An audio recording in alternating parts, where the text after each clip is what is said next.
আজ তৈরি করব লেবু লঙ্কা পুটি। এটি গরমের দিনে খেতে খুব ভালো লাগে।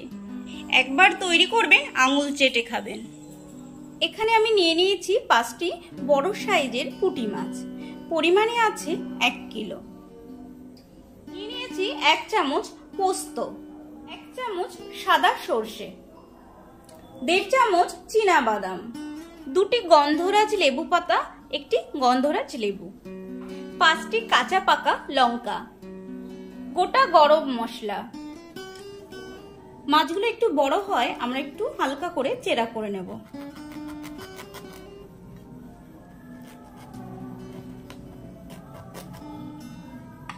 এইভাবে দুপাশে চেরা করে নেব।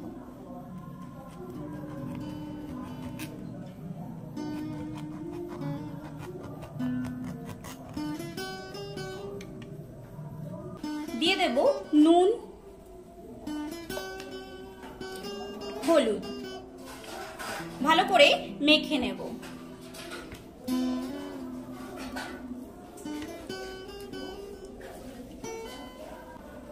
নুন হলুদ মেখে 5 মিনিট রেখে দেব। ততক্ষণ একটি মশলা তৈরি করে নেব। দিয়ে দেব পোস্ত, সর্ষে, বাদাম, কাঁচা লঙ্কা। জল দিয়ে একটি পেস্ট তৈরি করে নেব। ওভেনে একটি কড়াই বসিয়ে দিয়েছি, কড়াই গরম হয়ে গেছে। দিয়ে দেব সর্ষের তেল।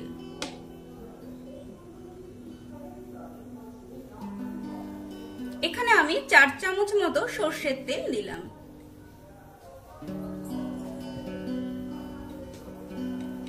তেল গরম হয়ে গেছে, মাছগুলো দিয়ে দেব।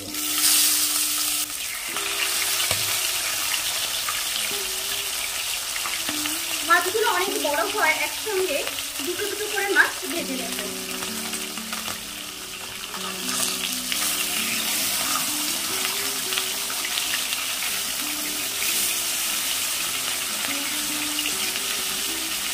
মাছগুলো ভাজা হয়ে গেছে, তুলে নেব।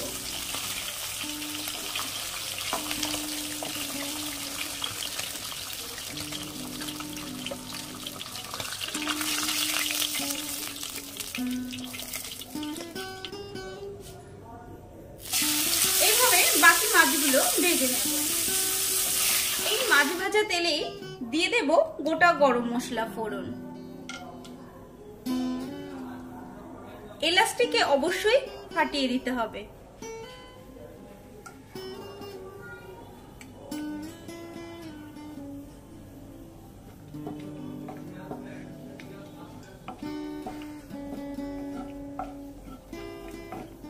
গরম মশলা থেকে খুব সুন্দর একটি গন্ধ বেরিয়ে এসেছে। দিয়ে দেব পেস্ট করা মশলাটি।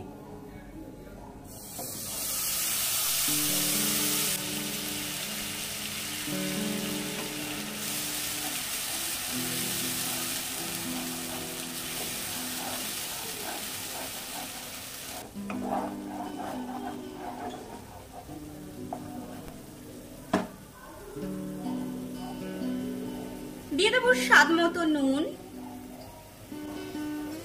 হলুদ গুঁড়ো, 1/2 চামচ কাশ্মীরি লঙ্কা গুঁড়ো,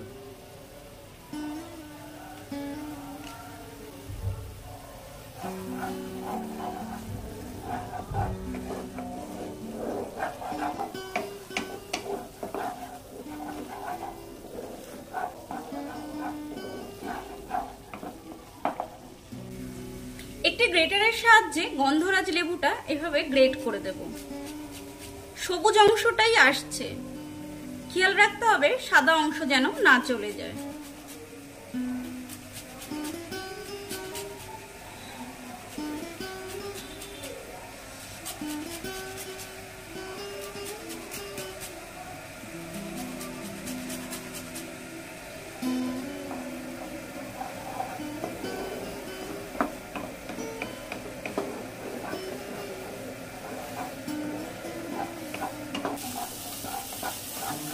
মশলাটা খুব ভালোভাবে কষে নিয়েছি, তেল বেরিয়ে এসেছে।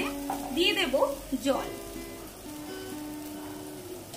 এখানে আমি উষ্ণ জল ব্যবহার করছি, যেহেতু সর্ষে দেওয়া আছে সর্ষে দেওয়া থাকলে উষ্ণ জল দেবেন, তাহলে দেখবেন আর তেতো হবে না। জল খুব বেশি দেওয়ার প্রয়োজন নেই, রান্নাটি খুব বেশি ঝোল হবে না।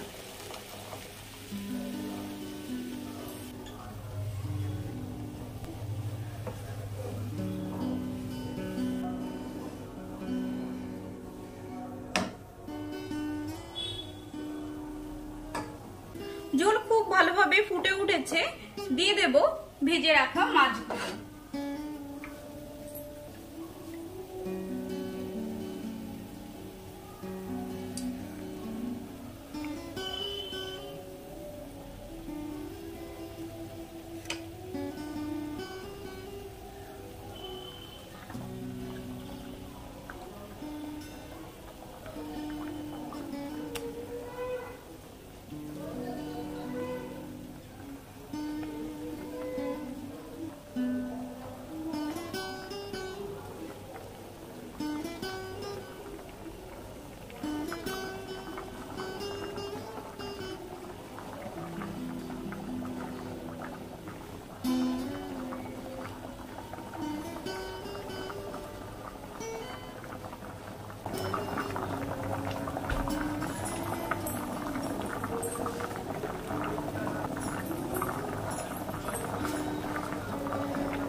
ঝোল প্রায় অর্ধেকটা হয়ে এসেছে, তখন দিয়ে দেব কিছু কাঁচা লঙ্কা।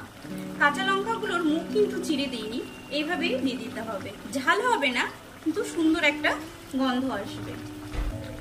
লঙ্কা দেওয়ার পর দিয়ে দেবো 1 চামচ সরষের তেল।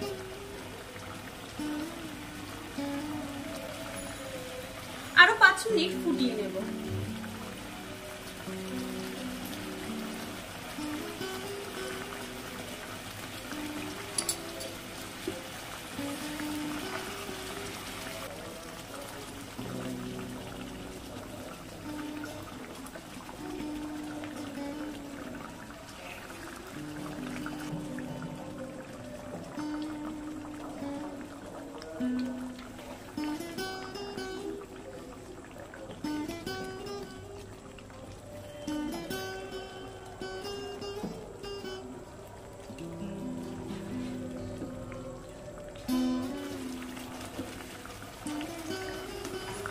আমাদের রান্নাটি হয়ে গেছে, এখন গ্যাসের ফ্লেম অফ করে দেব। গন্ধরাজ লেবু পাতা দুটোকে ছিঁড়ে দিয়ে দেব।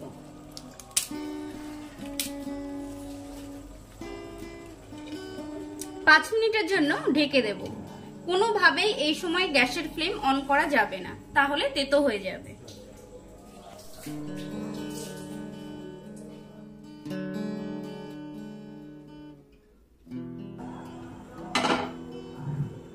লেবু পাতাগুলো উঠিয়ে ফেলতে হবে, না হলে তেতো হয়ে যাবে।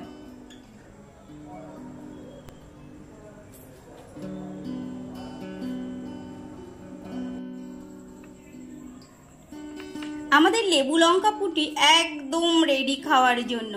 আপনারাও বাড়িতে তৈরি করুন, খান। আর আমার রেসিপিটি কেমন লাগলো কমেন্টস করে জানাতে ভুলবেন না। ভালো লাগলে লাইক করবেন। এরকম রেসিপি দেখতে হলে চ্যানেলটিকে অবশ্যই সাবস্ক্রাইব করতে হবে। Thank you.